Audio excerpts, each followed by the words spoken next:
इधर में बिहार का आधा से दूसरा कवर हो गया, झारखंड का संथाल का एरिया कवर हो गया, और इतना नीचे में देख रहे हैं इतना एरिया कवर हो गया है, और पूरा नॉर्थ ईस्ट कवर हो गया इतना एरिया। अब इतना एरिया हम लोगों को बचा हुआ सेंट्रल और नॉर्थ वेस्ट इंडिया का। तो 8 जुलाई तक सर झारखंड में मानसून प्रवेश कर चुका है, कौन कौन से ऐसे ज़िले हैं जहां अभी मानसून प्रवेश किया है? जो संथाल के ज़िले हैं जिसमें साहिबगंज, पाकुड़, गोड्डा, दुमका, देवघर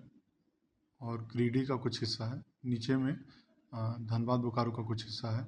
और अगर हम लोग कोल्हान की बात करें तो पूर्वी सिंहभूम का कुछ हिस्सा में मानसून आया है, और अभी अगले 2-3 दिनों में और भी एरिया में इसका विस्तार होने की संभावना जताई जा रही है। सर मानसून को लेकर किसानों को कुछ खास है? मानसून स्टार्ट हुआ है, और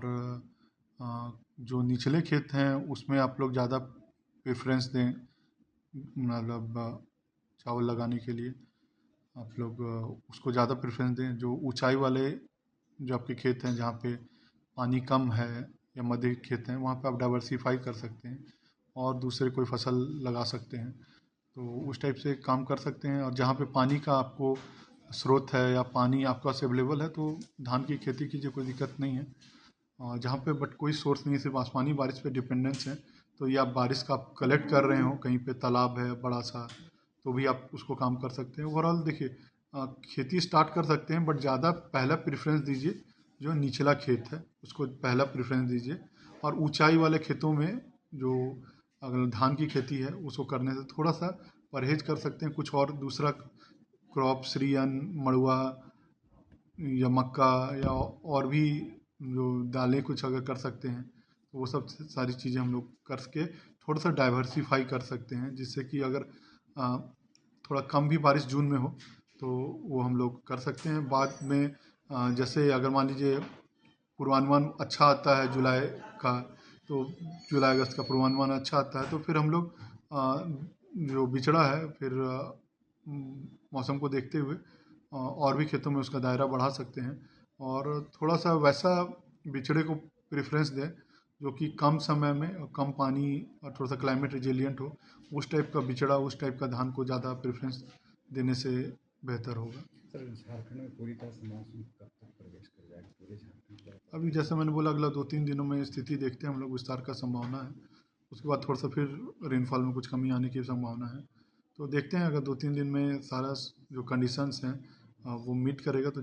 पूरे झारखंड को भी मानसूनी हवाओं के जद में आप देखते हुए पाएंगे। सर अल नीनो को लेकर प्रधानमंत्री ने भी कहा है, सरकार ने क्या स्थिति है? देखिए, अल नीनो ऐसा नहीं है कि इस बार पड़ रहा है,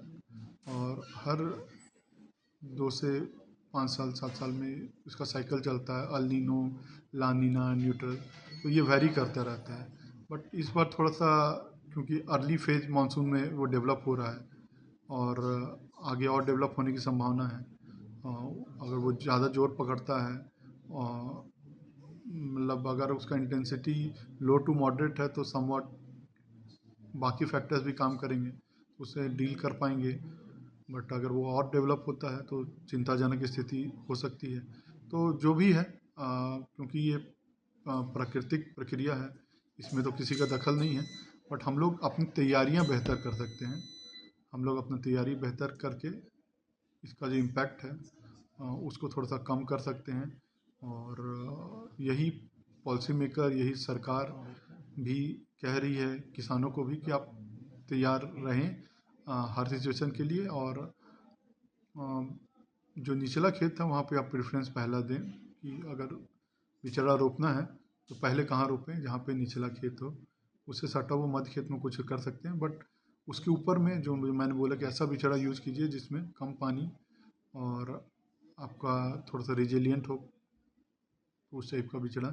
ज़्यादा बेहतर होगा। और डाइवर्सिफाई करें, वो भी काफ़ी काम करेगा। साथ में किसानों को भी है कि डाइवर्सिफिकेशन ज़रूरी है कि हॉर्टिकल्चर पे भी ध्यान दें। गवर्नमेंट का बहुत सारा स्कीम है हॉर्टिकल्चर के लिए, फिर पोल्ट्री के लिए, इस टाइप के लिए, तो इनकम के लिए सिर्फ इस पे ना डिपेंडेंट रहें, और भी डाइवर्सिफाई करने से आप रिजिलियंट रहेंगे। मतलब एक में अगर कुछ कमी आता है तो दूसरे से उसकी भरपाई कर पाएंगे, तो जो इनकम का सोर्स है उसको भी डाइवर्सिफाई करने की किसानों को भी ज़रूरत है।